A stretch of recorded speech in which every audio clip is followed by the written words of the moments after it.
Hello மக்களே, last week நடந்த important news முக்கியமான சம்பவங்கள் என்னென்னு இந்த வீடியோல பார்க்கலாம். இதே மாதிரி உங்களுக்கு வீக்லி அப்டேட்ஸ் வேணும்னா கண்டிப்பா இந்த சேனலை சப்ஸ்கிரைப் பண்ண மறந்துடாதீங்க. This is Voice of Uma. Keep yourself updated. Let's move on to the video. First one, ammonia gas leakage issue. இது ஒரு துயரமான சம்பவம். இதை பத்தி பேசாம இருக்கவே முடியாது. திருவள்ளூர் மாவட்டம் பெரியபாளையம் அருகே तमिलनाडु गैस स्ट्रेटेजी रे मृत्यु संख्या वृद्धि in an ammonia gas leak at seafood factory in Tamil Nadu. Night shift முடிச்ச ஒர்க்கர்ஸ் எல்லாம் காலையில 10 மணி வரைக்கும் அந்த கம்பெனிலே தூங்கிட்டு இருந்திருக்காங்க.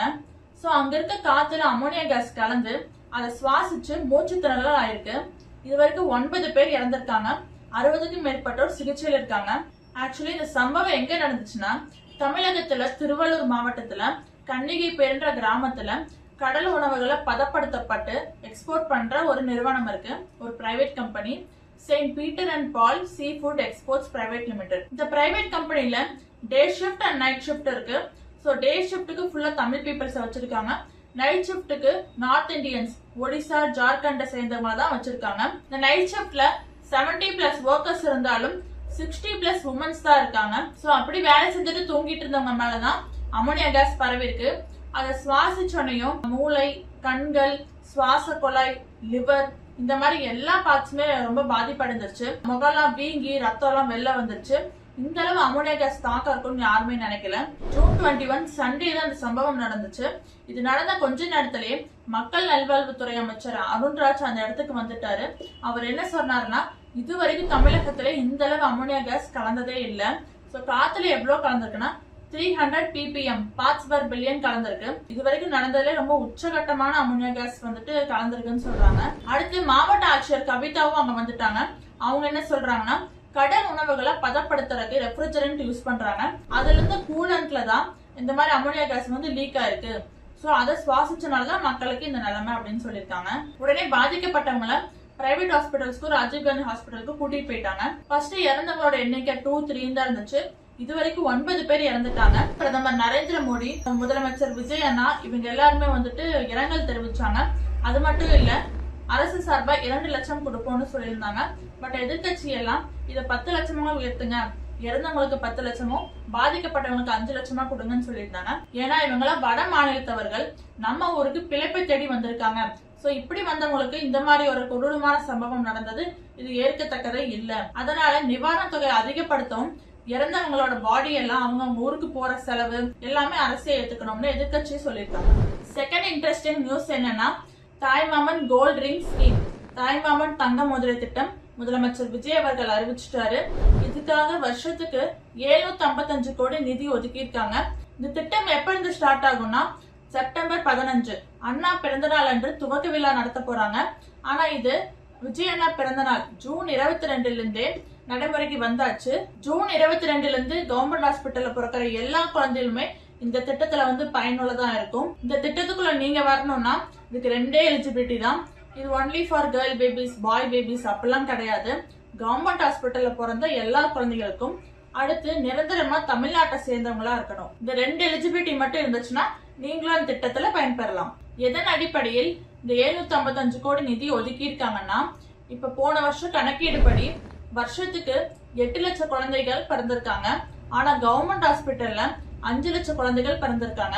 இந்த 755 கோடியில 5 லட்சம் குழந்தைகளுக்கு தங்க மோதிரம் கொடுக்க முடியும். அதனாலதான் கவர்மெண்ட் ஹாஸ்பிட்டல் கணக்கீடு எடுத்துட்டு அதுக்கேற்ற மாதிரி நிதியை ஒதுக்கி இருக்காங்க. அடுத்து மேகதாது டேம் இஷ்யூ. தமிழக சட்டமன்றத்துல முதலமைச்சர் விஜய் அண்ணாவும் மற்ற கட்சிகளும் மேகதாது அணை கட்டக்கூடாதுன்னு ஒருமனதா தீர்மானம் எடுத்திருக்காங்க. மேகதாது அணைக்கு எதிராக சட்டப்பேரவையில் தனி தீர்மானத்தை தமிழக முதலமைச்சர் விஜய் இன்று முன்மொழிகிறார். ஆனா கர்நாடக முதலமைச்சர் DK சிவகுமார், நாங்க அந்த அணையை கட்டியே தீர்வோம்னு சொல்றாங்க. காவிரி ஆற்றின் குறுக்கே மேகதாதுவில் 15,000 கோடி ரூபாய் மதிப்பீட்டில் அணை கட்ட கர்நாடக அரசு நீண்ட காலமாக முயற்சித்து வருகிறது. அவர் ஏன் அப்படி சொல்றாருன்னா, பெங்களூர்ல மக்கள் தொகை அதிகமாயிடுச்சு. அதனால தண்ணி, கரண்ட் இதனோட தேவையெல்லாம் அதிகரிச்சிருக்கு. சோ நாங்க அந்த டேம் கட்டியே ஆகும் அப்படின்னு சொல்றாரு. சப்போஸ் அந்த டேம் கட்டிட்டாங்கன்னா தமிழகத்துல காவிரி நீரால் பயன்பெறும் கிட்டத்தட்ட 70 மாவட்டங்களும் பாதிக்கப்படும். டெல்டா மாவட்டங்களும் ரொம்பவே பாதிக்கப்படும். விவசாய விளைநிலச்சல் ரொம்ப குறைஞ்சிரும். அதனாலதான் இந்த தமிழ்நாடு அரசு மேகதாது அணையை எதிர்த்து சட்டமன்றத்துல தீர்மானம் நிறைவேற்றினாங்க. இது இன்னைக்கு நேற்று நடந்த பிரச்சனை இல்ல, கலைஞரையா பீரியட்ல இருந்தே நடந்துட்டு தான் இருக்கு. அடுத்து Jayalalithaa ma'am EPS Stalin sir இப்ப விஜய் அண்ணா வரைக்குமே தமிழ்நாட்டோட விவசாய நலன் கருதி எதிர்க்கிறாங்க. அடுத்து நீட் எக்ஸாம் பத்தி பார்க்கலாம். ஜூன் 21 சண்டே அன்னைக்கு நீட் ரீ எக்ஸாம் நடந்துச்சு. ஆல்ரெடி ஃபர்ஸ்ட் எக்ஸாம் வந்து மே மந்த்ல நடந்துச்சு. அதுல கொஸ்டின் பேப்பர் லீக் அவுட்னால இப்ப திரும்பி ரீ எக்ஸாம் நடந்திருக்கு. The NEET UG 2026 re-examination concluded today. So May month எழுதின நீட் எக்ஸாம் கொஸ்டின் பேப்பரை விட இந்த கொஸ்டின் பேப்பர் ரொம்ப டஃபா இருக்குன்னு தான் எல்லாருமே சொல்லிருக்காங்க. மெயினா பிசிக்ஸ் வந்து ரொம்ப டஃபா இருக்குன்னு ஸ்டூடெண்ட்ஸ் எல்லாம் சொல்லிருக்காங்க. Several candidates said physics was tougher this time. Overall India 450 சென்டர்ஸ்ல நீட் எக்ஸாம் நடந்துச்சு. மொத்தம் 2.2 மில்லியன் 22 லட்சம் மாணவர்கள் இந்த நீட் எக்ஸாம் எழுதி முடிச்சிருக்காங்க. இந்த நீட் எக்ஸாம்ல நடந்த சுவாரஸ்யமான சம்பவங்கள் என்னன்னு பார்க்கலாம். ஃபர்ஸ்ட் வந்துட்டு நாக்பூர்ல ஒரு ஸ்டூடெண்டோட எக்ஸாம் லொகேஷன் சென்டர் வந்துட்டு அபுதாபின்னு போட்டிருந்துச்சு. இது ஒரு தொழில்நுட்ப கோளாறுன்னு சொல்லியிருந்தாங்க. அதுக்கப்புறம் நாக்பூர்லயே ஒரு எக்ஸாம் சென்டரை பார்த்து அந்த ஸ்டூடெண்ட்டை எழுத வச்சுட்டாங்க. சோ இதனால ஒரு சின்ன சலசலப்பு போச்சு. அடுத்து 2 ஸ்டூடெண்ட்ஸ் எக்ஸாம்க்கு 2 நிமிஷம் லேட்டா வந்துட்டாங்க. அதுக்காக நீங்க நீட் எக்ஸாம் எழுதக்கூடாதுன்னு உள்ளேயே விடல. அந்த அதிகாரிகள்கிட்ட ரொம்பவே கெஞ்சி பார்த்தாங்க, அழுது பார்த்தாங்க. ஆனா கடைசி வரைக்கும் அந்த ஸ்டூடெண்ட்ஸ் எக்ஸாம் எழுதவே விடல. அந்த ஸ்டூடெண்ட்ஸ் மீடியா கவரேஜ் பண்ணிருக்காங்க. அவங்க அழுகிறத பார்த்தா ரொம்ப பாவமா இருக்கு. இது ரொம்ப வருத்தமான செயல் தான். இதே மாதிரி பெங்களூர்ல ஒரு ஸ்டூடெண்ட் வந்து 2 நிமிஷம் லேட்டா வந்திருக்காங்க. அவங்களையும் உள்ள விடல. உடனே அந்த அப்பா தன்னோட மகளை எப்படியாவது எக்ஸாம் எழுத விடுங்கன்னு சொல்லி கெஞ்சி ரோட்ல படுத்து உருண்டு அழுகுறாரு.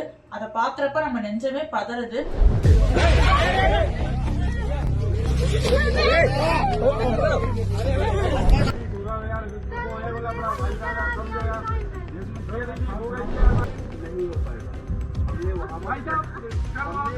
சோ அந்த குழந்தை 1 வருஷமா வந்துட்டு படிச்சிருக்கு நீட் எக்ஸாம்க்கு. அது டோட்டலா வேஸ்ட் ஆயிடுச்சு அப்படின்னு நினைக்கும் போது நமக்கே ரொம்ப கஷ்டமா இருக்கு. சோ கடைசி வரைக்கும் ஆனா அந்த ஸ்டூடெண்ட்டே உள்ள விடவே இல்லை. என்னதான் டைமிங் இம்பார்ட்டன்டா இருந்தாலும் பங்க்சுவாலிட்டி ரொம்ப முக்கியமா இருந்தாலும் இது வந்துட்டு ஒரு பெரிய என்ட்ரன்ஸ் எக்ஸாம். அந்த ஸ்டூடெண்டோட வாழ்க்கை எதிர்காலத்தை தீர்மானிக்கிற ஒரு எக்ஸாம். சோ அதுக்கு வந்து 2 நிமிஷம் லேட்டா வந்தாலும் பரவாயில்ல. ஏன்னா பெங்களூர்ல டிராபிக் பத்தி நம்ம எல்லாருக்கும் தெரியும். மக்கள் தொகை அதிகமாயிடுச்சு. இது ரொம்பவே வருந்தக்கூடிய செயல் தான். பேரண்ட்ஸ்க்கு ரொம்ப அதிருப்தியா இருக்கு. இந்த மாதிரி லேட்டா வந்தாலும் ஸ்டூடெண்ட்ஸ் எல்லாம் கண்டிப்பா உள்ள விடணும்னு பேரண்ட்ஸ் எல்லாம் கோரிக்கை வச்சிருக்காங்க. அடுத்து இந்த நீட் எக்ஸாம்ல ஒரு ஷாக்கிங்கான நியூஸ் என்னன்னா 9 பேர் ஆள் மாறாட்டம் பண்ணிருக்காங்க. நம்ம எல்லாருக்கும் தெரியும் நீட் எக்ஸாம்ல பாதுகாப்புலாம் எப்படி இருக்கும், செக்கிங் எல்லாம் எப்படி இருக்கும்னு. ஒரு ராணுவ பாதுகாப்பு மாதிரிதான் நீட் எக்ஸாம் பாதுகாப்பும் இருக்கும். செக்கிங் எல்லாம் வந்துட்டு ஸ்டூடெண்ட்ஸோட உள்ளாடை முதற்கொண்டு செக் பண்ணி தான் அனுப்புவாங்க. கேர்ள்ஸுக்கு வந்து கம்மல், செயின், வாட்ச் இந்த மாதிரி எதுவுமே போடக்கூடாது அப்படின்னு சொல்லி செக்கிங்லாம் பக்காவா இருக்கும். பட் இந்த எல்லா செக்கிங்கையும் தாண்டி பீகார்ல லக்கிசாரான்ற இடத்துல 9 பேர் வந்து ஆள்மாறாட்டம் பண்ணி சிக்கியிருக்காங்க. அடுத்து இந்த நீட் எக்ஸாம் ஒரு நார்மல் என்ட்ரன்ஸ் எக்ஸாம் நம்ம நினைச்சிட்டு இருக்கோம். ஆனா வந்து ஸ்டூடெண்ட்ஸ்க்கு இந்த ப்ரெஷரை வந்து தாங்க முடியல. ரீ எக்ஸாம்னு சொன்னதுல இருந்து இப்ப வரைக்கும் டோட்டலா 13 ஸ்டூடெண்ட்ஸ் வந்துட்டு இறந்திருக்காங்க.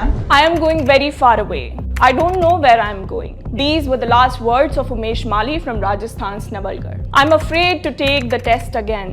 These were the words of Anukeet Thana from Coimbatore, Tamil Nadu. And by the time this video reaches you, there may be another student pushed to the edge by எங்கனால இந்த மென்டல் ப்ரெஷரை தாங்க முடியல. திரும்பி எங்கனால படிச்சு இந்த re exam எழுத முடியாது. இது ரொம்ப ஸ்ட்ரெஸ் ஓவர்லோடா இருக்கு அப்படின்னு சொல்லிட்டு லெட்டர் எழுதி வச்சுட்டு சூசைட் பண்ணிருக்காங்க. இந்த நீட் ரீ எக்ஸாம் பத்தியும் சிஜேபி பார்ட்டி பத்தியும் நான் ஆல்ரெடி வீடியோல பேசியிருக்கேன். அந்த வீடியோ லிங்க் வேணும்னா டிஸ்கிரிப்ஷன்ல கொடுக்குறேன். கண்டிப்பா போய் எல்லாரும் பாருங்க. இதே மாதிரி வீக்லி அப்டேட்ஸ்லாம் ஒரே வீடியோல வேணும்னா என்னோட சேனலை சப்ஸ்கிரைப் பண்ணுங்க. Thank you, by.